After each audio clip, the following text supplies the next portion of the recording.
Hello and welcome back to episode Omega of my series of polynomials. It's called episode Omega because it's the final episode and it is my conclusion to my series. In the last 10 episodes I've been teaching you all I know about polynomials, and what I'm going to do in today's episode is explain the reason why I chose the episode numbers that I chose. So first of all, I said the first episode was called episode 0. It was called episode 0 because 0 is the only number where if you multiply it by another number, you will just get 0. The next number we get is 1. 1 is the only number where if you multiply anything by it, you will get the anything that you multiplied by 1. To put that in more algebraic terms, a multiplied by 1 will always equal a. In the same way, a to the power of 1 will always equal a, and then a over 1 will always equal a. Then in the next video we had 2. 2 is the first prime number and it's also the first even number. If you multiply any number that's an integer, so for all a belonging to the set of the integers,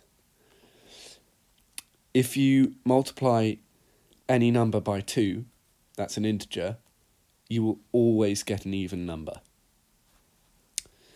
Next number you get is 3. It wasn't 3, was it? It was episode E. So in episode E, the reason why I chose E was because e to the x, the function e to the x, just differentiates to e to the x, and that's why it's special. E is 2.71282 approximately, but it has a lot more digits because it's irrational. The other thing that's special, it's also called Euler's number, and it's very integral to Euler's formula. So Euler's formula is e to the I theta is equal to cos theta plus I sine theta. Now, if you remember, I said that any complex number of the form a plus b I could be written in the form r cos theta plus I sine theta. And you can see that these two expressions that I've written, these two, are very similar. The only way they differ is in the r. Really, what these could both be is r cos theta plus I sine theta is equal to r e to the I theta. The next number we had was 3. 3 is the first odd prime number. That's quite simply the reason I chose it. Next number was pi, and pi is the relationship between a circle's diameter and its circumference, because we always learn that the circumference, so I'm just going to call that c, is equal to 2 pi r, where 2r is just the diameter of the circle.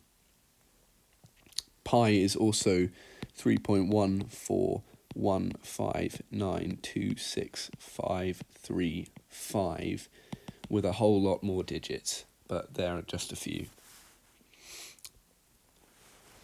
Then the next number you have is 7.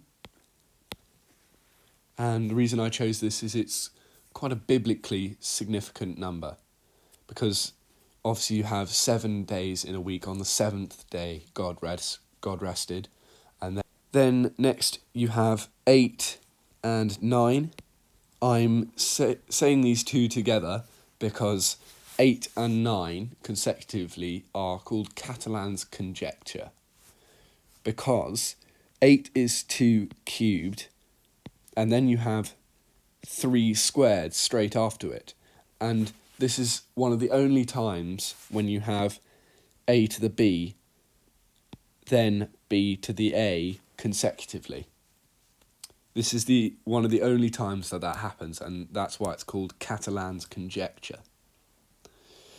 The 10th video was, of course, called episode 10. And the reason it was called that, not only because it was the 10th episode, but we do all our maths, or most of our maths, in base 10. And what that means is that in our units column, we have 10 to the 0. Then in our numbers column, we have 10 to the 1. Then on our tens column, then in our hundreds column, we have 10 to the 2. Whereas with any other things, so for example, base A would be a to the 0 all the way up to a, and then a to the 1, a to the 2 for our columns. But that's why I chose 10.